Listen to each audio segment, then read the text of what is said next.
Here we are. We're back, Racing to Real Estate. Josh Tucker, along with my wonderful co-host, JR. Wonderful. Yeah. Okay. I'll take that. I'll take it. Hey, I'll take the good stuff anytime. Yeah, take what you can get when you can get it, right? So much better than most I've been called today. Yeah. So I see we mixed up the intro music just a little bit there. Coming onto the show this week, John. It's, I think, same song, just a little different segment of it, but... Do you know what today is, Josh? You know how there's always days? Like it's International Bacon Day. It's International Chocolate Day. Yeah. Today, is March 20th, is actually International Happiness Day. Really? Is that a good day? I love that day. That, to me, is a fantastic day. And it's the first day of spring. That's what I was just going to say. Yeah, John. two things. With the first day of spring, which is also great. The vernal equinox, if you will, which means the day is equally as long as the night. And as we move forward now, the days are going to become longer, and the sun is going to shine brighter, and the trees are going to bloom, and you probably need to right now either consider selling your house or going out and buying a house right now, because this is the unofficial shopping season right now. There's deals out there, and it's a good time to sell because the inventory isn't huge yet. And also, man, it's just beautiful outside in North Carolina. It is, man. We've been kind of blessed with a great weekend and start of this week.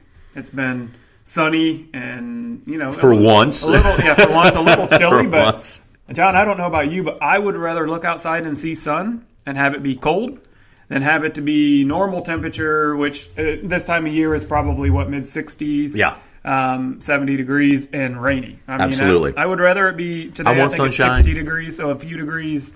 It's beautiful. Colder than usual, but the sun is shining, which makes it all the better. So. Yeah, and if you're listening to us right now, you still have time to get up to Martinsville Speedway. Josh, I love Martinsville, and one of the reasons I like Martinsville to begin with is I'm a Virginia native to begin with.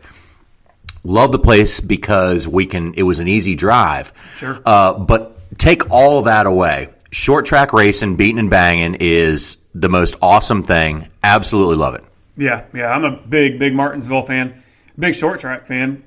Are you going up there at all this weekend, John? No. Okay. Wish we could, but work is going to get in the way. Work's getting in the way. Yeah, of us going up there. But when you used to go over did you go over the wall at Martinsville ever? You did. Yeah. Didn't you? Okay, for sure.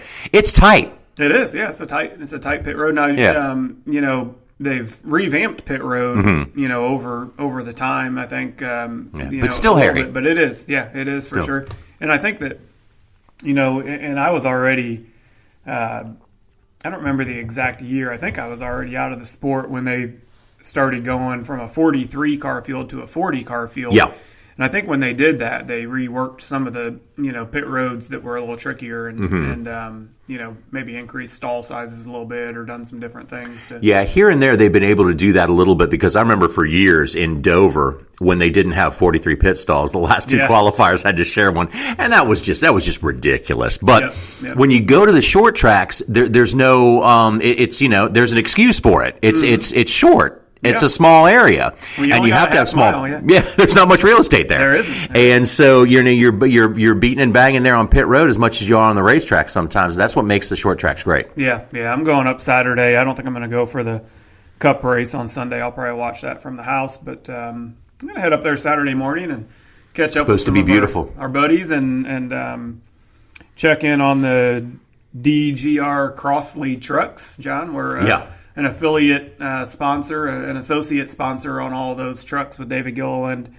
Racing over there, and that was a pretty special moment for all of us here at Anchor Real Estate when we were able to put that deal together. And it's always cool to go to the racetrack and see the Anchor Real Estate logo on the side of a truck. Yep, and also see them do well. Absolutely, yeah. I think because they do.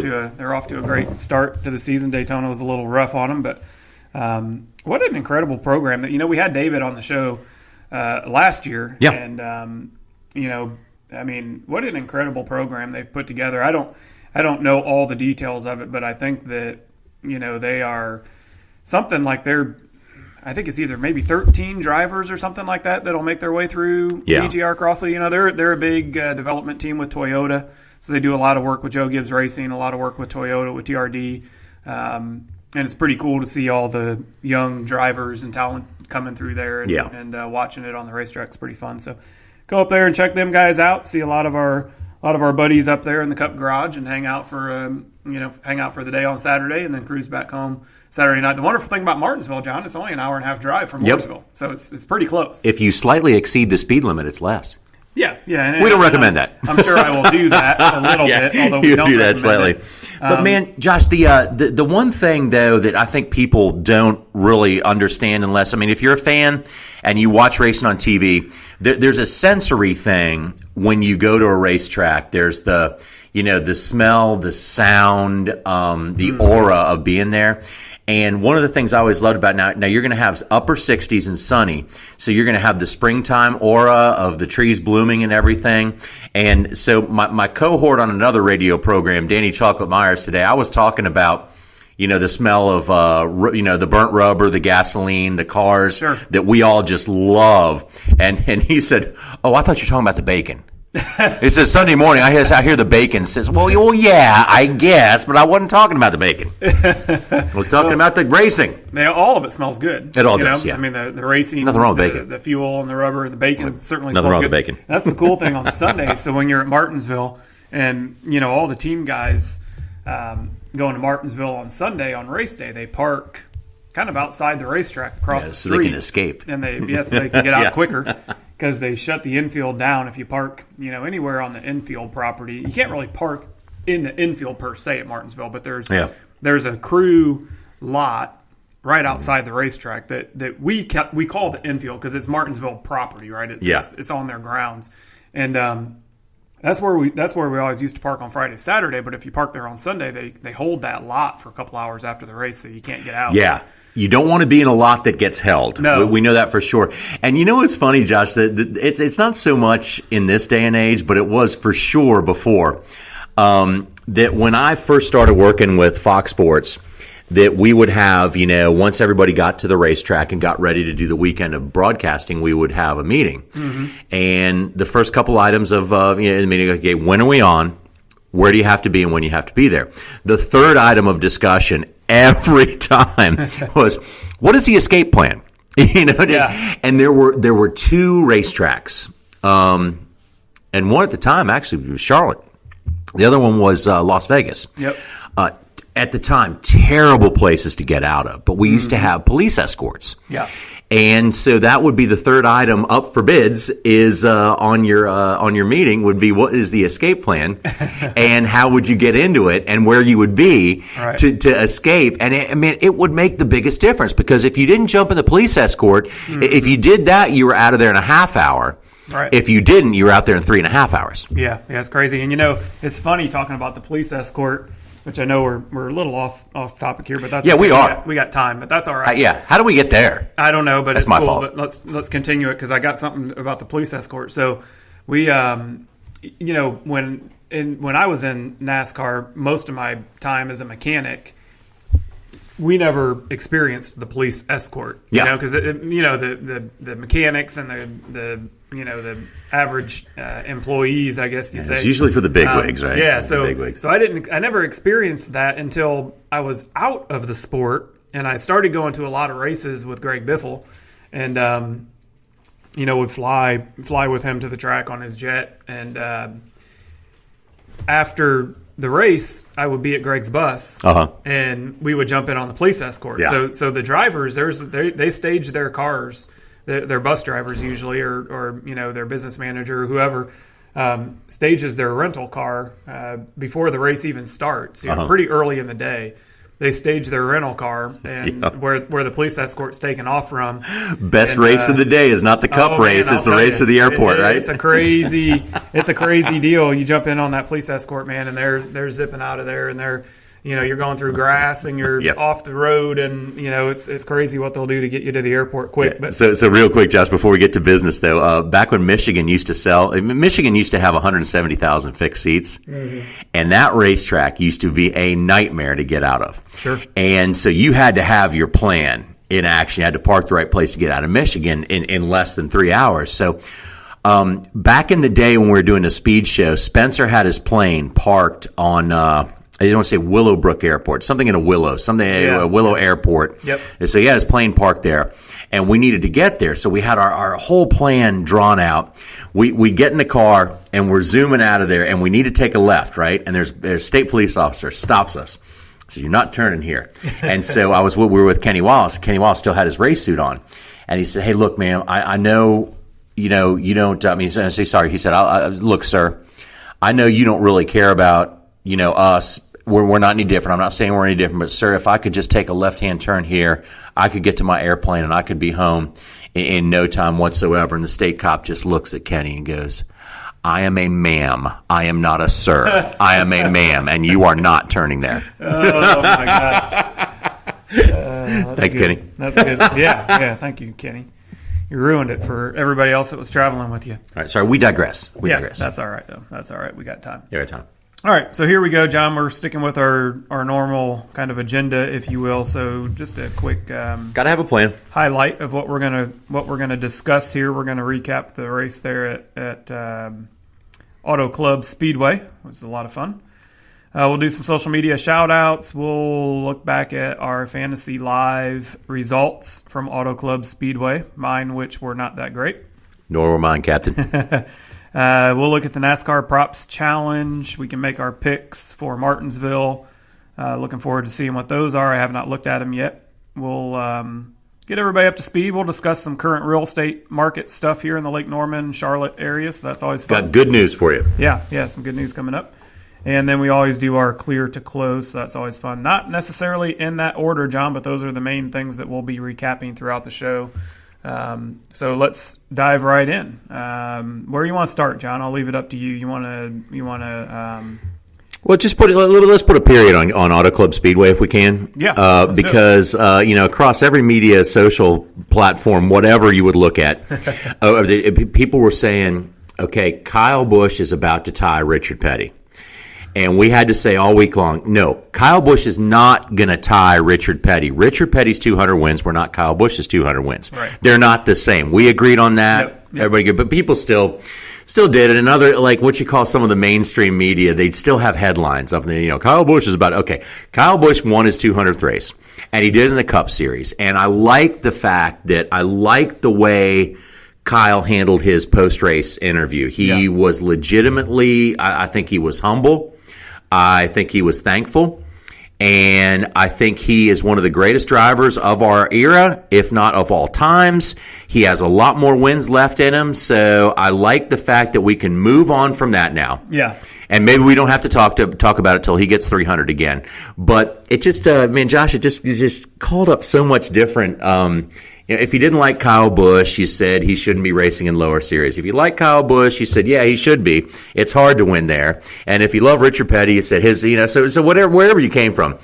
Doesn't matter how you feel, where you come from. Right. Guy's great, incredible achievement. And now we move on. He's won 2 races so far this year, too. So 2 Cup races, Yeah. and I think he's won a truck race and a couple of Xfinity races, too, or something. So we get to move on and just appreciate him, right? Yeah, absolutely, and I'm ready for that because I'm with you. I think the conversation over the last 2 weeks... A little stupid at times, but that's okay. At least we're having it.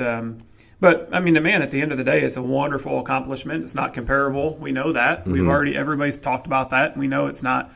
We're not trying to compare it with what Richard Petty done. No. But it's a wonderful accomplishment. It's amazing. It's not any better or worse than what Richard done. It's just a different time that they did it in, and in different ways. But man, both of them stand out as among the greatest of all time in our sport. Yep, clearly. So what did you think of the actual race, John? So this is the second race we've had on the schedule now where we had the open ducks, the nose ducks. So I think it was Vegas and now Auto Club. We've ran, this aero package. So still I think people are trying to learn it, understand it, fine tune on it. And the West Coast Swing makes it a little tougher because the teams are preparing so far in advance. I think what they learned at Vegas, I'm not sure they had time to adapt fully to get their Auto Club Auto Club cars updated from what they learned at Vegas, because when you're traveling all the way across the country, those Auto Club cars probably they're staying there. Early, they're staying there.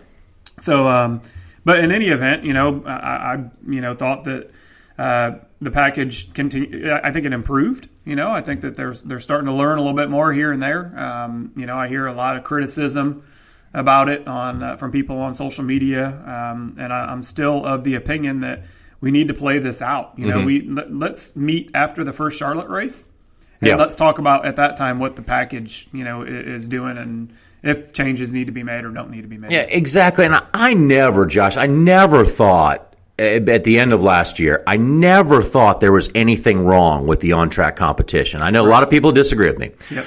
Last year, we had some last lap passes for leads, and every baseball game does not end in a walk-off home run. That's right. Every football game does not end on a Hail Mary. There are going to be races where somebody hooks up, figures it out, and runs off. I think the more, you know, okay, granted, I do give NASCAR credit for wanting to put on a better show. And they put the challenges back on the drivers right now, and we haven't had a lot of cautions right now, and now that's why I say, you know, that's what when you hear from people on social media and use the word boring, I never think an auto race is boring. I never have and never will. Maybe you do, and that's your opinion of it. That's your perception of what goes on.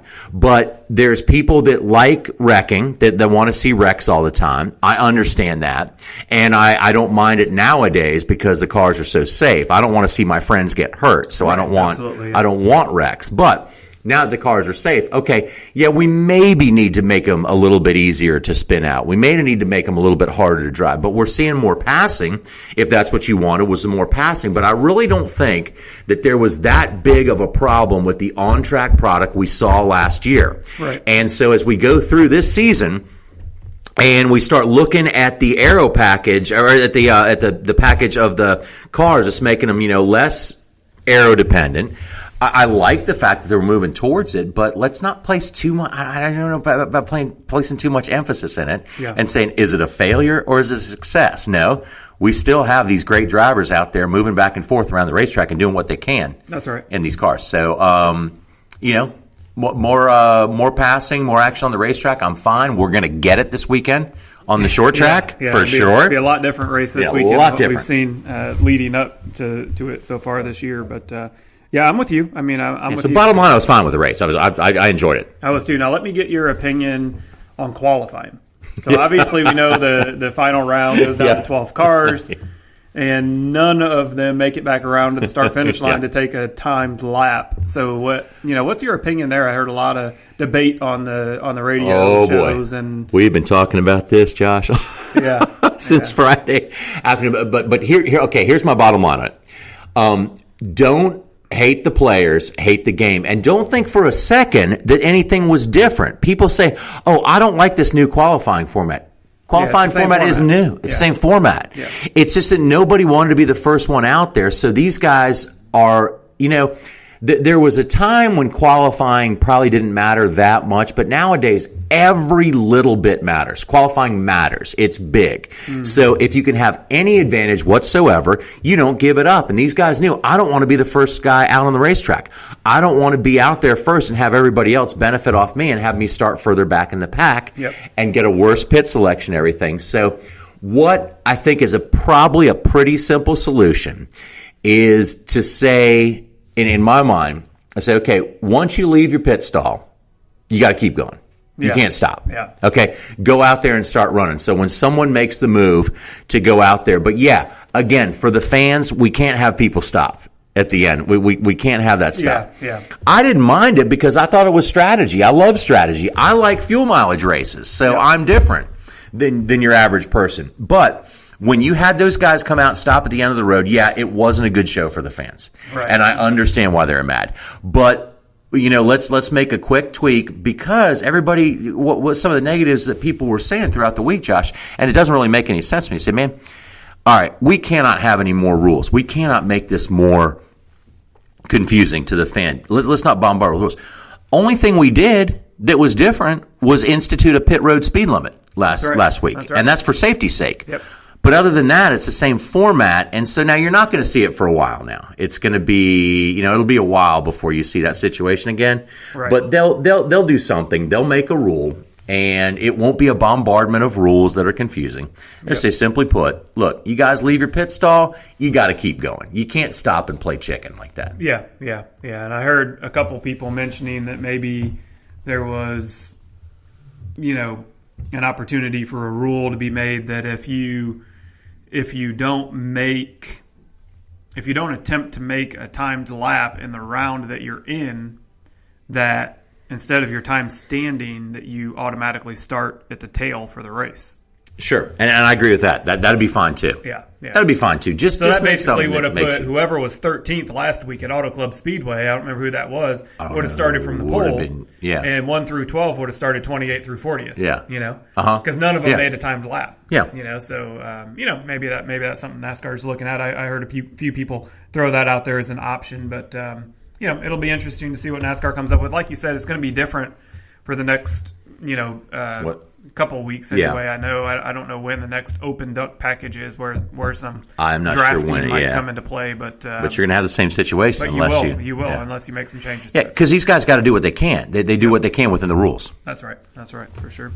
Anything else about Auto Club, John? I know when I seen Kyle Busch get that penalty there, I thought, man, that's going to open the door for Keselowski, because I think he was probably. I think Keselowski I thought he was done. Logano was the second best car. I thought he was done. Yeah, at that point, but man, he proved us wrong, didn't he? Yep, proved me wrong. Proved us wrong there, and so amazing and cool to see him. And like you said earlier, I'm glad that he got that 200th win in the Cup Series. I think that's pretty neat, rather than doing it in a truck or the Xfinity car or something like that. But, and all the haters and naysayers and everything like that, we put this subject to bed for quite some time now. Yeah. So talking about Kyle Busch, John, well, let's move into our Fantasy Live. Did you have Kyle Busch in your lineup? I'm assuming you probably didn't, and I didn't either, because both of us did pretty terrible there. Yeah, I did not. Auto Club, so.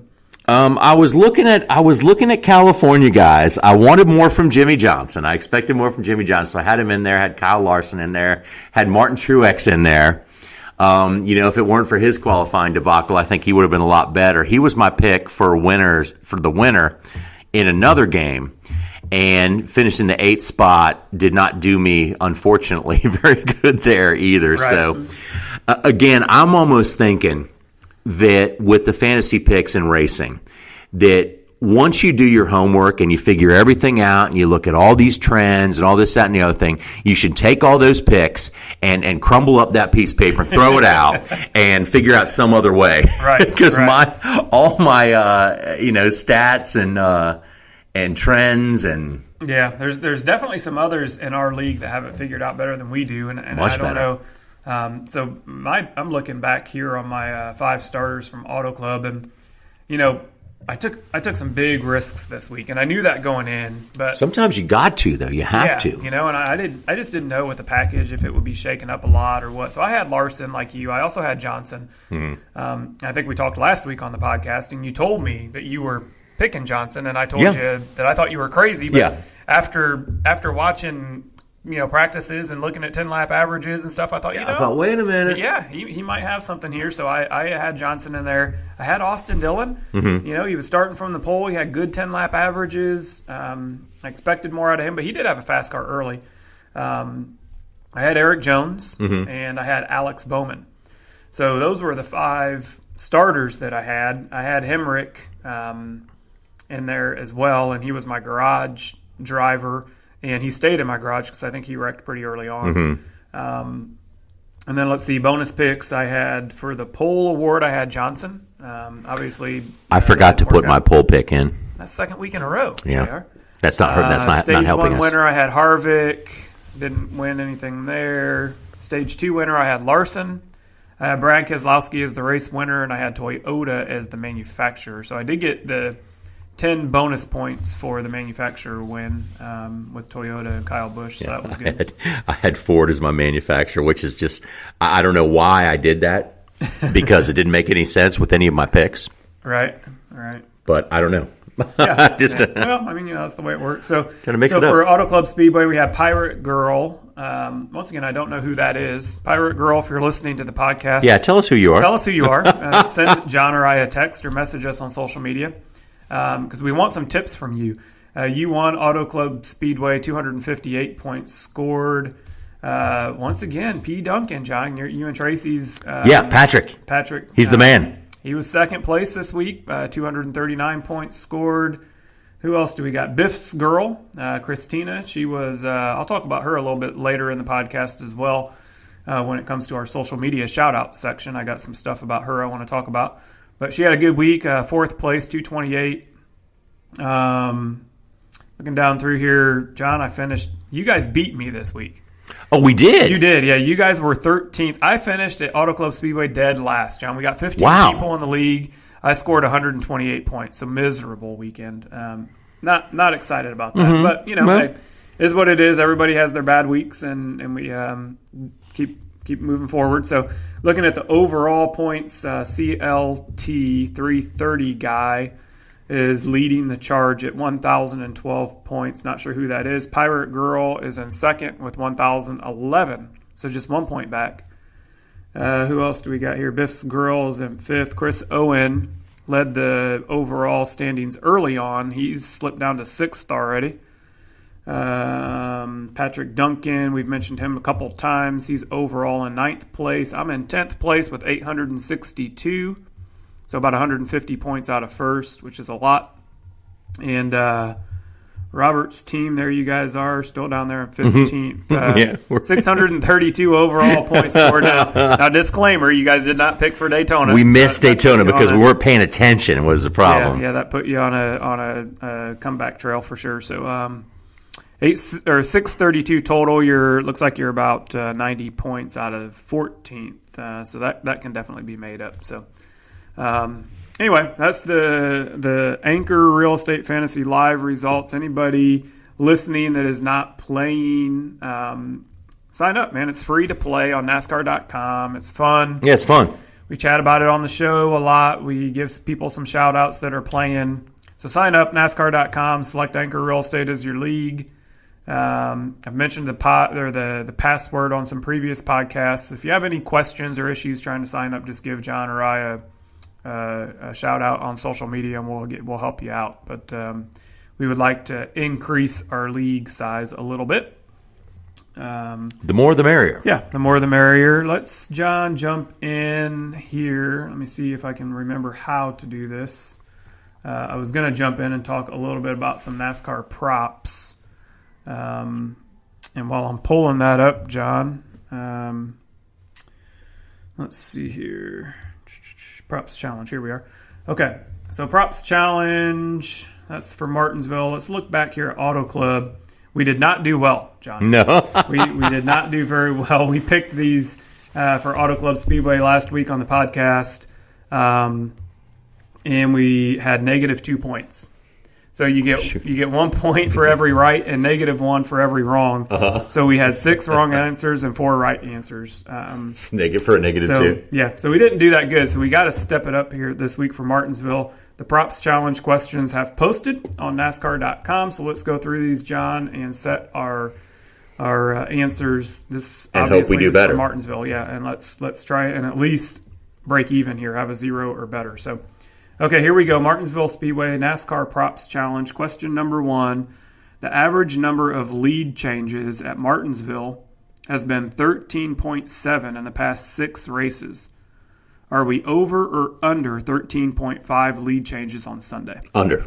Under 13.5. Under. Too hard to pass. Too hard to pass in the short track. Yeah, Under. Short track is hard. Yeah, you're right. You're right. Under. Okay. And nothing different about the package. Not here, not on the short track. Martinsville, right? No. So they got the high horsepower engines, the same drag and aero same packages as before. So it's not. Yeah. It's not going to. Yeah, I don't believe there's going to be any. Okay, all right. So I agree with you on that. Okay. Under we chose. Question number 2: the past 3 winners at Martinsville have not started inside the top 5. Does this trend continue? Do we think the winner is going to come from outside the top 5 at Martinsville? Yes. Yes. Okay. I mean, that kind of goes. That's kind of putting our theory from number 1. What we just said, not much passing. It kind of goes against. But still, that. It's going to be outside the top 5. Outside the top 5. Yeah, okay. Outside the top 5 because you only need a couple different leaders. Yeah, to get beyond that. Okay, so we'll go with that. We'll say yes. Question 3: Martinsville Speedway. Which JTG Daughtry Racing driver will have the higher finishing position? Chris Buescher or Ryan Preece? Buescher. You say Buescher. Simply on experience, nothing else. Yeah. Priest has shown some speed at some races this year. No doubt absolutely. So has Buescher. I mean, both of them have. But I'm kind of with you. I don't know.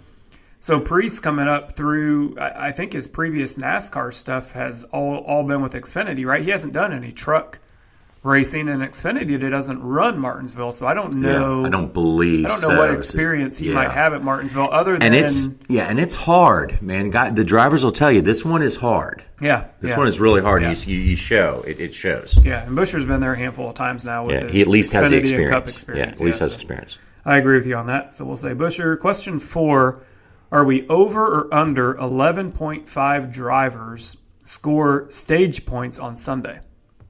Wow, so you got to think about that one. So I do. I got to think about that. Top 10 score stage points, and they're saying is there going to be 12 drivers in total score stage points or less? Okay. Yes. Yes. Absolutely. Okay. Absolutely more. So you think there'll be enough mix-up of drivers in the top 10 through the various stages that more than 12 drivers or more will score stage points? Okay. I'm saying yes. Okay, so we'll say over on that. I'm fairly confident on that, but we'll find out. We thought we were confident last week, too. Yeah, it didn't work. Okay, question 5 here. Will Kyle Busch win his 3rd race in a row this Sunday? That's a tough feat. I mean, that's tough. Just looking back at the history, I mean, it's pretty rare. I got to say no. I got to say no. Just because, I mean, it's so hard to win. Just because it's so hard. I mean, he may make us eat those words. He very well could. Because of his just how good he's been prowess, this year. But it's just 3 in a row. But 3 in a row is just too hard. Tough. Yeah, I agree. I say no. Okay, question 6 here. Martinsville Speedway NASCAR Props Challenge. Are we over under 4.5 Ford drivers finish in the top 10? And Fords are awful strong. You look at them Penske cars. Blaney had a hell of a race at Auto Club. They've been strong all year. You got Harvick has been good. Almirola has showed a lot of speed. I gotta say Stenhouse. The top. Stenhouse is a pretty good short track racer. Yeah, I gotta say top 10 is gonna be full of Fords. I think so too. Maybe full of Fords. I have a gut feeling on that, and I'm with you. I'm going to say over. I think we're going to see 5 or more Fords finish in the top 10 at Martinsville. Okay, question 7. Let's see here. Which Hendrick Motorsports driver will have the higher finishing position between Chase Elliott and Jimmy Johnson? Man, Johnson's pretty darn good at Auto Club or at Martinsville, and he's starting to show some. I think that. I'll say Jimmy just because of the sentimental. I love Chase, but look at Chase last year at Martinsville. I mean, he was pretty good, right? I mean, where he him and Denny, him and Denny had their little had their run in. Yeah. So he's good at Martinsville too, but I'm still gonna say Jimmy. Yeah. Just because it's a sentimental favorite. Yeah, it's a sentimental thing. Yeah, I'm with you. We'll go. Maybe wrong, but I'll live with being wrong. That might be one, John, that we look at on Sunday morning, and after we see all the practices and so what are we thinking? Yeah, maybe Jimmy's 23rd and Chase is 5th. There, but because we can change. That's a good thing. We can change. I think up until 5 or 10 minutes till the green flag, you can change these picks along with your fantasy live picks. Yes, can be changed just right up until a few minutes before the start of the green flag. So, all right, question 8.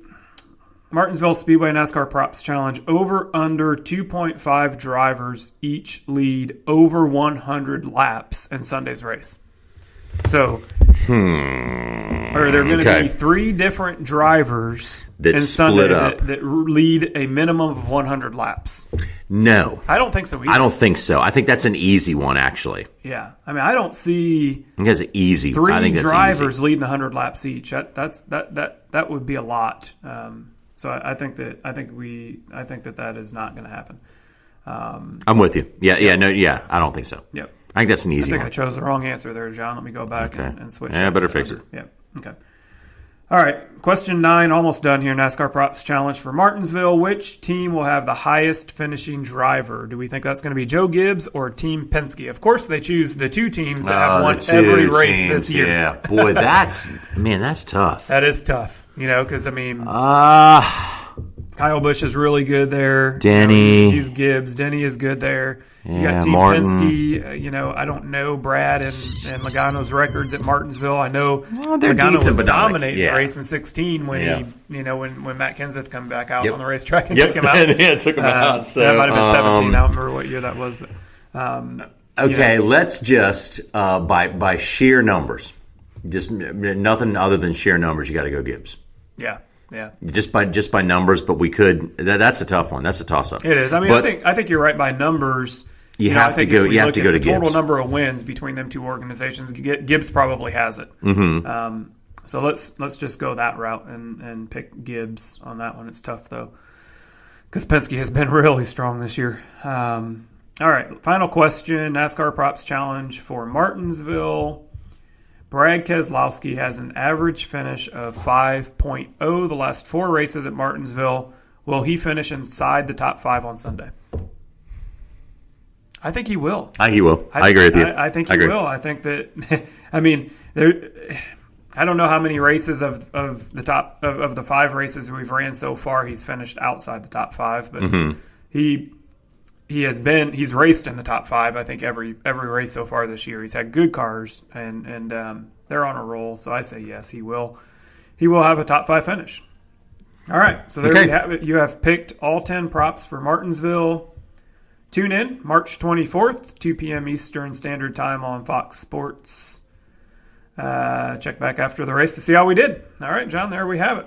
We have got the NASCAR Props Challenge picks. Hope we do better. I hope we do. -2 does not work for me. No. I like winning. Those are not winning numbers. No. All right. So, John, let's see. We've recapped Auto Club. We've talked about our Fantasy Live, our NASCAR props. So what do we got left here, John? We're going to do a little social media shout-outs. We got to get everybody up to speed on some real estate stuff. You want to do that? Yeah. Okay, first of all, great news. All right, let's hear it. Great news. The Fed has decided not to raise interest rates and may not see another interest rate increase for the rest of the year, and also may see interest rates come down a bit. Yeah, so interesting, John, that you bring that up, because just today I'm in the market. I sold my lake house and closed on that late December. So I've been eyeing. I'm in the market to buy a house. Been eyeing some stuff and looking at a particular house and I was talking with a couple of different lenders today actually, and they both mentioned to me that they feel like in the next handful of days that we could see a rate decrease. Yeah. So I think that. So they're saying don't lock in? Yeah, they're saying don't lock in, or make sure if you lock in that you're good to go down. It just guarantees you're not going up, right? And there are some lenders that will do that. There are, yeah. So let's just assume right now that the average rate for an average credit score, say in the low to mid 700s, that the average rate is, what do you think, high 4s? Yeah. Somewhere in that range. My lender friends are telling me, John, that in the next handful of days that you could see that rate come down maybe as much as a quarter point. Yeah. We could be looking at people locking in the mid 4.5 to 4.7 range on a 30-year fixed mortgage versus 4.7 to 5. And really, guys, when you look at that in the grand scheme of things, I mean, even if you did 4.75 in the last few months or whatever, these are historic lows. And we hope they hold on for a while. We hope they go down a little bit. But if you lock in on a 30-year fix right now somewhere in the 4s, you are dealing, Josh. You are in good company. You're doing just fine. I agree. I mean, I know we've talked about that a lot last year. Yeah. And it's funny because every time we talk about that, we anticipate an increase because it's been so low for so long. Yeah. And so every time whether it's us or lenders or other realtors or anytime somebody talks about interest rates, they're very interesting. The conversation is always they're very interesting. Buy now because the rates are going to go up, and you would think that they will, but hey, you never know. I think in the next handful of days, due to some actions that the Feds might be taking, we could see a decrease in rates, a slight decrease, so that would be cool. What else have we got real estate? John, when you say you had good news, I thought you were going to tell us the good news about you went under contract on a home for a buyer client of your guys', I think, yesterday. Yep. Tracy's under contract with the buyers from Florida on a Mooresville home. Yep. And I tell you, this one, Josh, I'm an ex-carpenter, and when I look at homes, I look at I like the woodworking in them. This one's a little work of art, I would have to say. This one is fantastic. So this is a time where, if you ask my opinion on this particular house, it's beautifully done. And you just can't go wrong on it. Good location, everything. Yeah, so Tracy's under contract. Very cool. Very cool. Well, congratulations to Tracy. I know she's been working hard with those folks and showed them a lot of houses, and glad to hear that they have made a decision and came to terms on one, and kind of cool to see people from Florida coming up here. Yes. A lot of the times we see it the other way around. We have clients here wanting to buy a winter home down in Florida, but cool to see those folks coming up this way. What else do you guys got, John? I seen you guys had a new lot listing in the Point. There's a really nice building lot in the Point available. It's about 0.75 acres, about 3/4 of an acre. Mm-hmm. And the way you would build the house would depend on it, but if you built the house the right way, you're going to have a really, really nice view. Of the water. Golf course, water. Of the water, yeah. Okay. So it'd be a nice water view. There's a lot in between where you would be. There'd be a lot in between you and the water. Mm-hmm. But it's a very, very desirable area. I mean, the houses around it are just beautiful. Yeah. And so it's now it's for the value, I'd say for a piece of land right now, it's a little bit high, but you have to go look at it to appreciate why it's priced where it's priced, because the water view potential is fantastic. Anytime you add that element of water view, it can certainly value goes up, increase the price for sure. And the Point, for our listeners that aren't local and don't know what we're talking about, so the Point is a planned unit development, mostly built out, I believe, in the early 2000s. I guess it was, John? Maybe sometime during the recession, Donald Trump came in and he bought all the amenities in the Point. Yep. So the golf course now is the Trump National Golf Course. There's a beautiful clubhouse. It's beautiful. Yeah, great place. Yeah, there's restaurants. There's coffee shops. There's banquet facilities to host big events. Yeah. And the homes in the Point. I would say, John, there is a big average, but I don't think you're getting into the Point at probably less than $750,000. Yeah. And there's homes that resell in the Point upwards of $6-7 million for some of the really nice water view or waterfront homes. So and the good thing there, Josh, is you're in fantastic company. There's a lot of golf course view lots. There's a lot of lots that don't have golf course or water view. Mm-hmm. But the thing is that everybody in there, it's that kind of community where everybody keeps everything up. Yeah, the architecture's beautiful. The landscaping is all beautiful.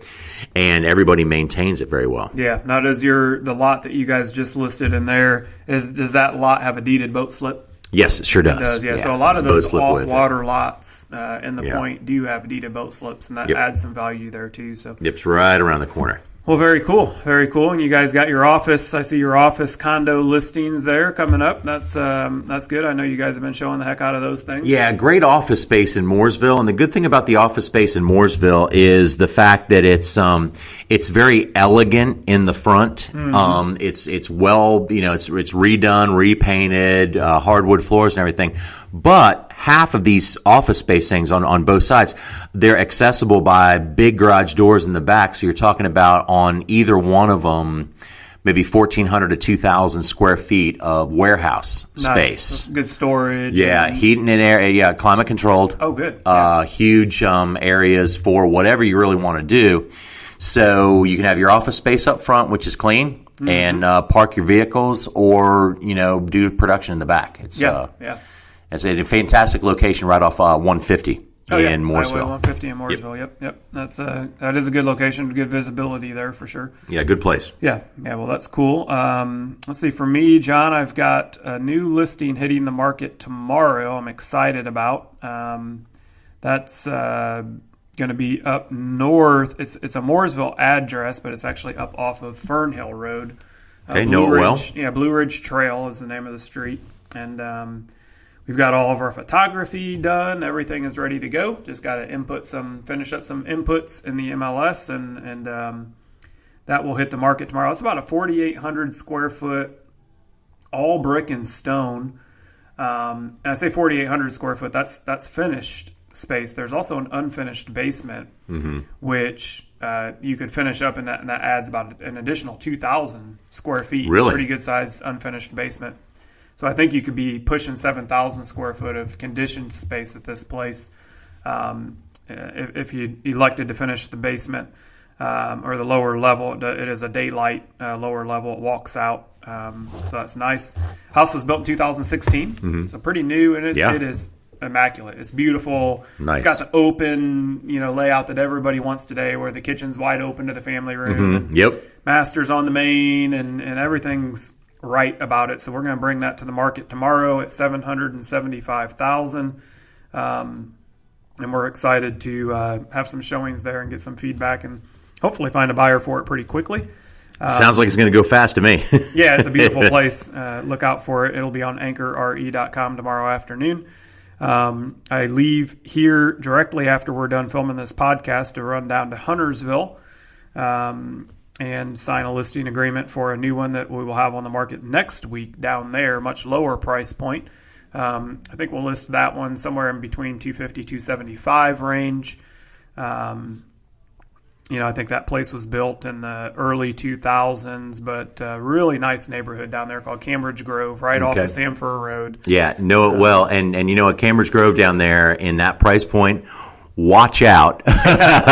These things tend to go these days within a matter of a couple days. So if you're interested in something like that, you better look at it. You better look fast. Yeah, I've already forewarned my seller. Luckily, he's in that. He's a NASCAR guy, right? He works in the NASCAR industry, travels every weekend, and so our plan is to list on a Thursday after he leaves town, and hopefully have a lot of showings on Friday, Saturday, and Sunday while he is out of town, so we can get people in and out of there and hopefully find a buyer quickly. So watch out for that one coming up. We'll have that one on our website as well, anchorre.com. Let's see, John, anything else real estate wise? I think that, other than just really optimistic about what's going on right now with interest rates, with the weather warming up, with the kind of homes that are available in the Lake Norman area right now. Yeah.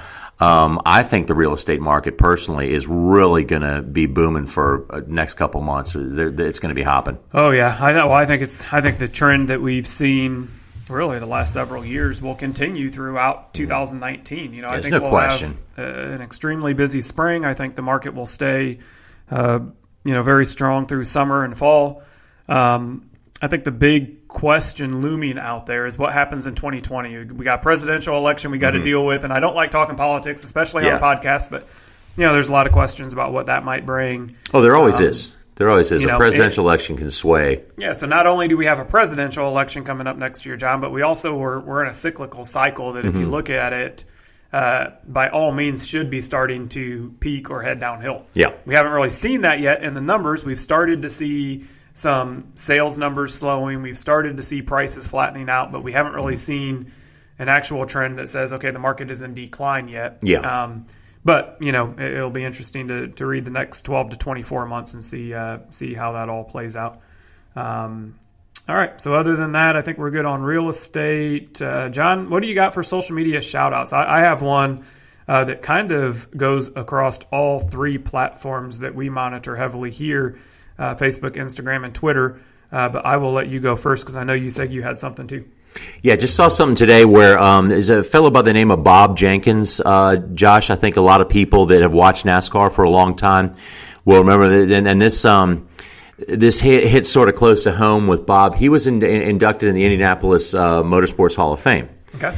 And I mean, he was nominated and will be soon inducted into it. And so the one thing about Bob, he was one of the best play-by-play guys in the business. But Absolutely. What happened to Bob was ESPN just got out of the racing business at his peak. They, he was doing the races for ESPN, and they moved on to two different platforms. So he just kind of got shuffled out. And a lot of people quickly forgot about Bob Jenkins and how good he was. And now that he's being recognized by somebody, I just really like that because you can't forget about somebody just because the business they were in went away. Yeah. It doesn't mean their contribution to said business is any lesser. So salute to you, Bob Jenkins. Great job. A lot of us look up to you and love to see the Hall of Fame mention. Yeah, no, that is cool. I remember as a young as a young follower, I was born and raised in northern Indiana, and we, we always watched mostly NASCAR, growing up, but certainly the Indianapolis 500 was an event that nobody missed in my household, so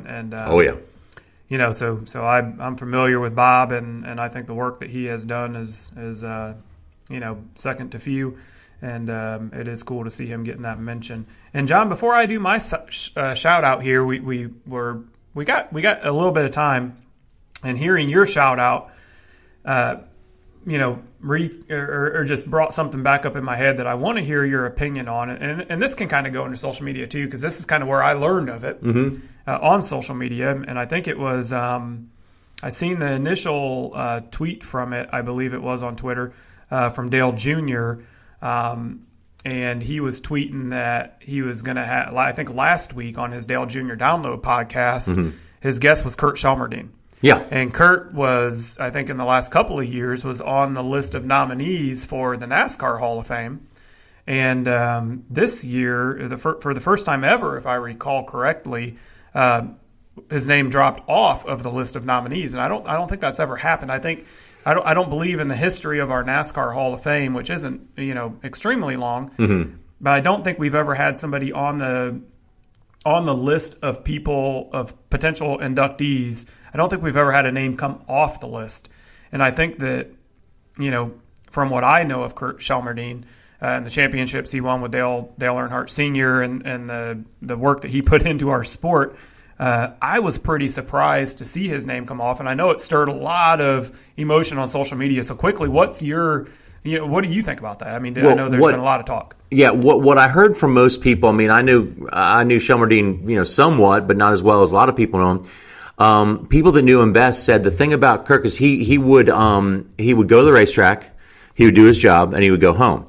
He was not a self-promoter. And sometimes in a business like motorsports or any other sports, there are people that get greater benefits because of the way they are. Now, Shelmerdine was the way he was, and he didn't change for anybody. He went about his life and his career the way he wanted to, which more power to him. But it reminds me, Josh, of a guy that's very close to us here and is a good friend of mine, Bob McKillop from Davidson Basketball. Bob McKillop, pound for pound, I think is the best NCAA coach out there. He does more with less talent than most people do, and he just so happened to coach the current NBA reigning most valuable player in Stephen Curry. Right. But he's not a self-promoter. He's not a flamboyant coach. It's always about the kids. Yep. It's always about the game, and it's not about himself. So people always ask, why is Bobby McKillop not coaching on Tobacco Road? Why is he not in an ACC school?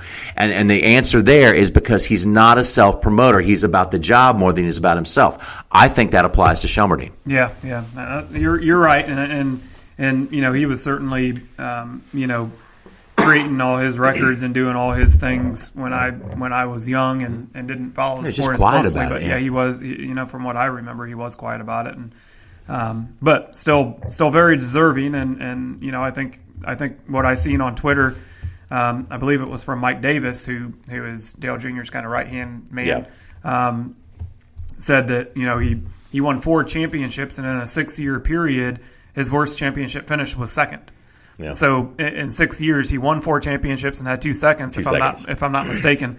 So that seems pretty rewarding when you look at. Absolutely. The grand scheme of things. So okay. Well, moving on, my social media shout out. So I mentioned Christina Grossu earlier on our podcast. She obviously plays in our NASCAR Fantasy Live and beats us league and beats us continuously.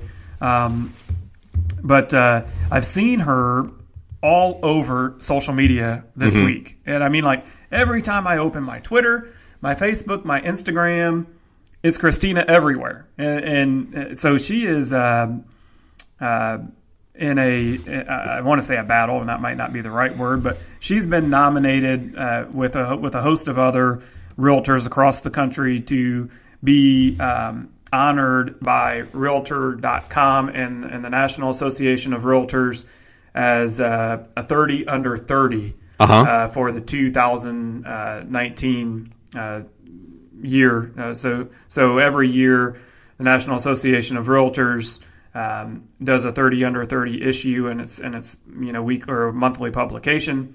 And Christina has been nominated to amongst the finalists for that, and she's done a phenomenal job on social media.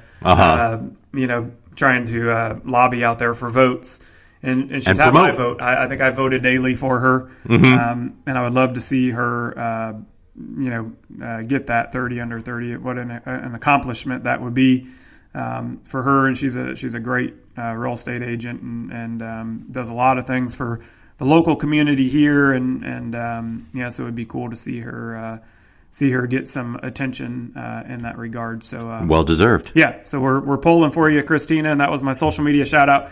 Anybody that doesn't know Christina, reach out to her. She is a good person to know and be engaged with.